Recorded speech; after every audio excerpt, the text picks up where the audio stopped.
તો ગાંધીનગરમાં અખિલ ભારતીય રાષ્ટ્રીય શૈક્ષિક મહાસંઘે કલેક્ટરને રજૂઆત કરી છે। કલેક્ટરને આવેદનપત્ર આપીને પીએમ સુધી પહોંચાડવાની રજૂઆત કરી। ધોરણ 8 સુધી ભણાવતા તમામ શિક્ષકો માટે ટેટ ફરજિયાત કરાયું છે।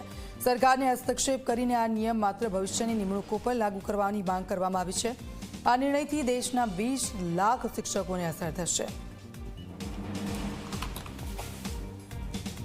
2011 પહેલાના જે શિક્ષકોને જે એમના માટે ગતિવિધિ જે છે એમાં નુકસાન ન પડે અને માનનીય પ્રધાનમંત્રી શ્રી નરેન્દ્રભાઈ મોદી સાહેબ, યશસ્વી વડાપ્રધાન સાહેબ શ્રીને અમારી નમ્ર વિનંતી છે।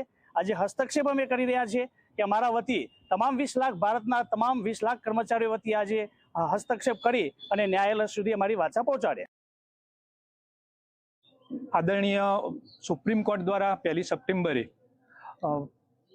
આખા દેશના તમામ શિક્ષકો માટે થઈ અને ટેટ પરીક્ષા પાસ ફરજિયાત કરવા માટે થઈ અને જે આદેશ થયો છે એ અન્વયે માનનીય વડાપ્રધાનશ્રીને અમે વિનંતી કરી રહ્યા છીએ કે આ આદેશ સંદર્ભે આખા દેશના લગભગ 20 લાખ શિક્ષકોને આની અસર થવા જઈ રહી છે।